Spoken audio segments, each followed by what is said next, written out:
It tells you how great he was. And I think that his goal-scoring prowess, nobody can contest. And so for me, Ishmael Addo is the greatest Ghanaian striker. Like you're stealing me away. I nearly disagreed with this. I think I would have to agree. You know, I wanted to make a case for Ansah Atuquayefio. I am agreeing with this. All right, thanks. Yes, I have changed my stance. Debate Arena Sports Edition is recorded at the premises of Big League Sports and Games Lounge. Locate Big Leagues at Owusu for a wonderful sports bar experience. Debate Arena Sports Edition is sponsored by Game Pack Games. Head on to their website www.gamepackgames.com and play for some big wins. Game Pack Games, more moolah, more power. Charlie, yeah, we'll meet again. Sure. Charlie, everything good. Yeah, your side. Yeah, base. Fantastic. Just the man is for. Yeah. But if we go the kinky base, that kinky base you show me, Charlie. You see that? Go enjoy our. Fantastic. Yeah, those guys too say maybe come play, soccer sometimes. Fantastic. So maybe this Thursday we for go. We'll try and stretch on our legs. You see that? Fantastic. Hearts of Oak under Cecil Jones Atuquayefio is the greatest GPL team ever. Do you agree or disagree? This one here. Charlie. Nobody go feel question now. Exactly. Nobody go feel question now. 6 consecutive titles. Charlie, never. I don't see it happening anywhere unless maybe Bayern Munich are playing in the Ghana Premier League. That is when maybe it's going to happen. For them to consistently, and it's not like that time they were inferior teams, Teams were top. Ashgold had some of the quality players. Asante Kotoko bought some of the best players on the local scene. There were still strong teams in All Blacks and then Dwarfs and all that, RTU and the likes. But for them, Cecil Jones to handle that team, the progression, the consistent changes in the team, to merge experience with youth, to still achieve those results. He got players from Olympics, he brought players from Hazakes, he got players from anywhere across the country, quite big remote, anywhere, and then he still managed to provide the very best. And the margin of points that they gave to the closest clubs was just top notch. Ashanti Gold were consistent in the late 90s until 98, and then Cecil Jones just managed to just push them away. And, that team had everything for them to even go on the continent and be victors in that particular year. Definitely gives you an indication. And yes, Cecil Jones team. For that team, nobody can tell me that. You were mentioning the name that was strong in the Ghana Premier League, and you forgot to mention.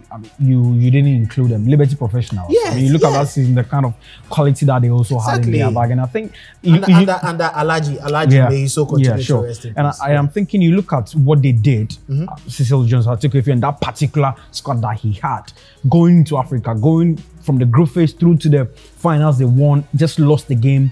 Came back to the Ghana Premier League, dominated everywhere, went back to Africa in 2004, won the CAF Confederations Cup. And you look at the success under him, there's no way you can contest it. It doesn't.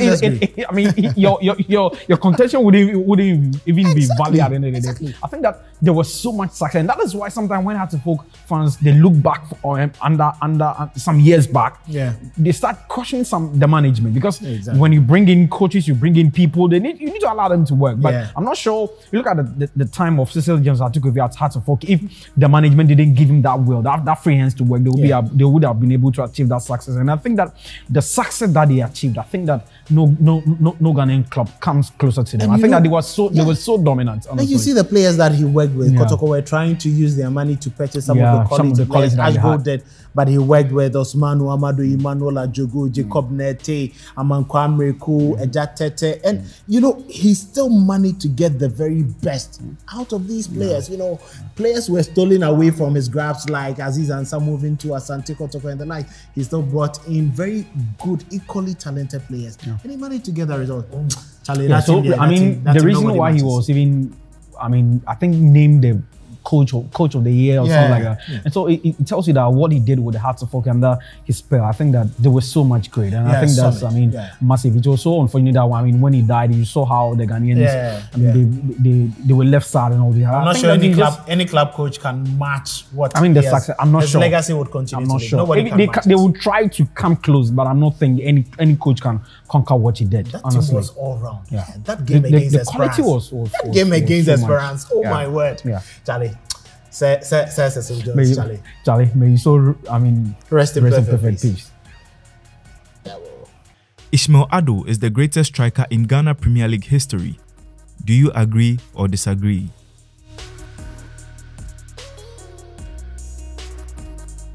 Ishmael Addo will always be my greatest striker in the Ghana Premier League. We've seen some players come close. We've seen some of them trying to even match his record. And Yawano has been able to do that before he left for Egypt. But you look at what Ishmael Addo did in his first spell in 1999 to 2002, left, traveled to Europe, he went to Israel on loan, and came back to Hearts of Oak 2005, I think, to 2008 or something like that. In all, I think he played 123 matches for Hearts of Oak, and he was able to score 103 goals for Hearts of Oak alone, not the other club inclusive, only for Hearts of Oak. And you look at how he was so key for this Hearts of Oak squad. During his playing days, his first spell from 1999 to 2002. I think that he was he had this intelligence of scoring goals. He traveled, came back, still maintained that same consistency. And for me, for a striker to play 123 games, scoring 103 goals, I'm not thinking it's a fluke. You have to be up there to be able to do this, to achieve that great success. And so for me, I think that, and you ask yourself, when he left Hearts of Oak, which striker has been able to come close? None. For me, you look at what Yawano did. Frank Mbela tried matching his record. He was just unfortunate. Yawano matched his record by scoring that 22 goals, I think, in the 2021-2022 season. But look at when he left the Ghana Premier League. I think he retired in 2008 or something like that. And 2008, and a striker was able to break his record in 2001-2 season. It tells you how great he was. And I think that his goal scoring prowess, nobody can contest it. And so for me, Ishmael Addo is the greatest Ghanaian striker in Ghana Premier League. I nearly disagreed with this. I think I would have to agree. I wanted to make a case for Asamoah too. I am agreeing with this. All right, thanks. Yes, I have changed my stance. I wanted to get in Asamoah for the little that he did at Liberty Professionals. Probably many will say he could not spend so much time on the local scene, but for what he provided, what he gave, and what he did at Liberty Professionals, I think it was just phenomenal. It got to a time he even had to leave for trials and come back on the local scene, but he still made sure that his impact was felt. But Ishmael Addo, come on, what a striker! I don't think we would have anybody close to him. What you've given us, and it nearly eluded me that he was someone who won the Gold King for 1, 2, 3 times, and it's not easy to be that consistent in the Ghana Premier League. I think I agree with you on this. I agree with you. Don Bortey had a stronger impact or influence on Hearts of Oak compared to Ishmael Addo. Do you agree or disagree? Hi, Don Bortey. Charlie, all the memorable moments you can ever have for Accra Hearts of Oak, it was all orchestrated by this. From the saga of his transfer, moving to Kumasi, taking Kotoko's money, taking the car, going back to Hearts to sign for the Phobians. That is even one memorable impact, that defeats your opponent, and your bitterest rival. And that is the first victory or memorable moment Don Bortey has, and significant in Hearts of Oak. His transfer is one. For the many times he was present and dominant in games, very decisive. It got to a time you put the free kick there, or Hearts of Oak have a free kick against any other team. And once you see Don Bortey there, you know that, come on, Brian, this is going to be a goal. His impact was just phenomenal. Even on the local scene, all the controversy surrounding him, He will just make sure that when it comes to the pitch, he delivers. And his impact was just great. You know, from the under 20 when he decided to join Hearts of Oak, his dominant performance, his dribbling ability. Even when Charles Taylor decided to leave Hearts of Oak to join Asante Kotoko, it was Don Bortey who was working all the magic for them. And I don't think that you could have banked your hopes on Ishmael Addo to provide you those significant moments. Yes, he may be scoring, he may be giving you the goals, but for the impact that Don Bortey had. And that is what matters. What Zinedine Zidane does for France, Thierry Henry may have been the all-time top scorer before Olivier Giroud, but the significance or the impact that Zinedine Zidane had on France, no other player has given them that sort of significance. And I think it's the same thing with Bernard Don Bortey in his time at Hearts of Oak. Ishmael will get the goals, but Don Bortey will continuously be the most significant player for them. I'm thinking Don Bortey thrived on controversies. You need to be a controversial player to win Hearts. But it doesn't. I mean, you thrive on that controversies. But he delivered two on the pitch. Yeah, but if you, I'm not disputing the fact that he was very, very influential. But at the end of the day, who is in there, who is up there to do the needful? I'm not sure it is every free kick that Don Bortey scored, and I'm not sure that it is every opportunity that Ishmael Addo had and he was able to convert that. I'm not thinking like that. But again, the game is about numbers. You need to understand that football is about numbers, and you can make your argument based on facts and figures and numbers better than Thierry Henry, but he won the world best. But yeah, I mean, no doubt. And Thierry Henry did not. I mean, won. But on the pitch, you can't. Are you saying that you take out Thierry Henry from the front setup and they will be able to still function? Right. I'm not thinking. I'm not sure. I'm not sure about that. I'm not sure about that. Because even you look at the 2006 FIFA World Cup final, Zidane was sent off. Yeah, and what happened? They tried, and even though Thierry Henry was there. You think if Zidane was there, could have converted the first penalty kick for them, France wouldn't have gone on to win that particular World Cup. Well, nobody knows the outcome of football, and that's why we love it, because it's unpredictable. In 1998, there was Givash. He never scored any goal at the tournament, but the presence of Zinedine Zidane won that final, won that semi-final for them, including scoring twice. And that is what Don Bortey was continuously offering in games for Hearts of Oak.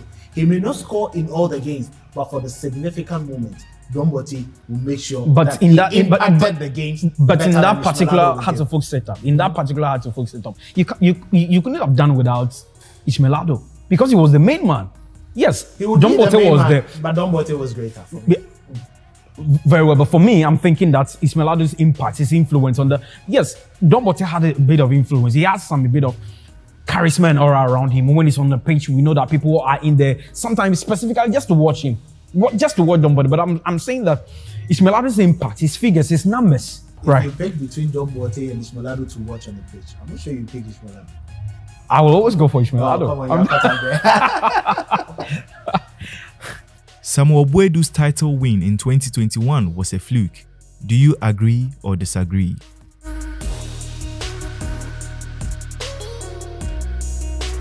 Pure fluke.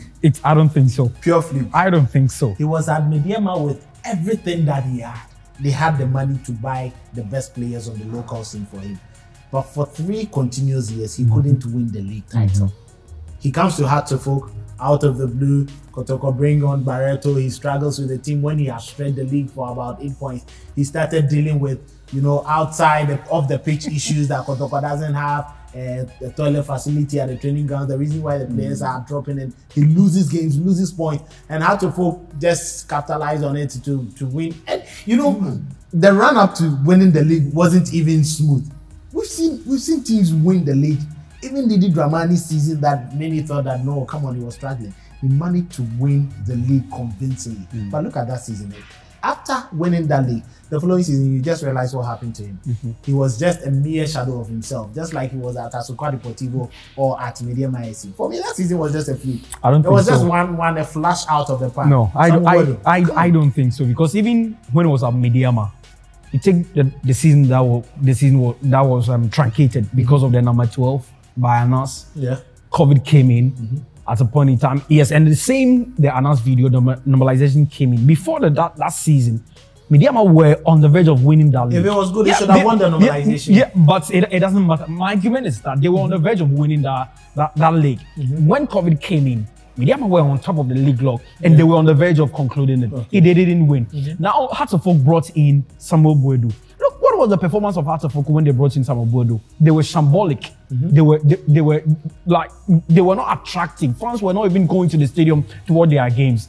They brought in Samuel Boadu. All of a sudden, he was able to turn things around. They went on to win the league. You were making an argument for when Kodako brought in Barreto, making all flimsy excuses. Listen, what we need to understand is that Barreto made those excuses when the season had ended. And I listened to that interview on Ishmael Addo. He was there making all sort of accusations and blaming the management for lack of things that they refused to structure. And so for me, I'm thinking that looking at what Hearts of Oak went through, and they brought in Boadu, and Boadu was able to stabilize things for them. And they went on to win the league.